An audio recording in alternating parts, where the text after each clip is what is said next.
സ്ത്രീകൾക്കും കുട്ടികൾക്കും ദലിതുകൾക്കുമെതിരായ അതിക്രമങ്ങളടക്കം 9 മാസം കൊണ്ട് കേരളത്തെ ക്രിമിനൽ വൽക്കരിച്ചിരിക്കുകയാണെന്ന് സർക്കാരെന്ന് Kozhikode DCC president advocate T Siddique ആരോപിച്ചു. കൊടി സുനിമാരും പൾസർ സുനിമാരും ഭരണകൂട ക്രിമിനൽ ബന്ധത്തിന്റെ തെളിവുകളാണെന്നും അദ്ദേഹം പറഞ്ഞു. ഇന്ന് കേരളത്തിൽ ശ്രീ പിണറായി വിജയന്റെ ഗവൺമെന്റ് നേതൃത്വം കൊടുക്കുന്നത് കേരളത്തെ ഒരു ക്രിമിനൽ ഡെസ്റ്റിനേഷനാക്കി മാറ്റാനുള്ള ശ്രമങ്ങളാണ്. ഇരകളുടെ കൂടെ നിൽക്കേണ്ട ഗവൺമെന്റ് ഇരകളുടെ കൂടെയല്ല ഇന്ന് നിൽക്കുന്നത്.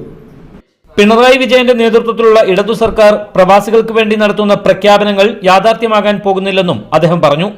പരിസ്ഥിതി സംരക്ഷണം മുഖ്യമായി കണ്ട കോൺഗ്രസ് ഇടക്കാലത്ത് പിന്നാക്കം പോയെങ്കിലും ഇപ്പോൾ പൂർവ്വപ്രതാപം വീണ്ടെടുത്തതായി പറഞ്ഞ സിദ്ദീഖ് അതിരപ്പള്ളി പദ്ധതിക്കെതിരായ നിലപാട് പാർട്ടി നേതൃത്വത്തിന്റേതാണെന്ന് വ്യക്തമാക്കി. ഏറ്റവും വലിയ ജൈവ വൈവിധ്യ മേഖലയായിട്ടുള്ള ആതിരപ്പള്ളി തകർക്കുക എന്നുള്ളതാണ് ഇതിന്റെ പിറകിലുള്ളത്. ഇൻകാസ് ഖത്തർ കോഴിക്കോട് ജില്ലാ ഏകദിന പ്രവർത്തക ക്യാമ്പിൽ പങ്കെടുക്കാനായി ദോഹയിലെത്തിയ അദ്ദേഹം വാർത്താ സമ്മേളനത്തിൽ സംസാരിക്കുകയായിരുന്നു. Media 1 Doha.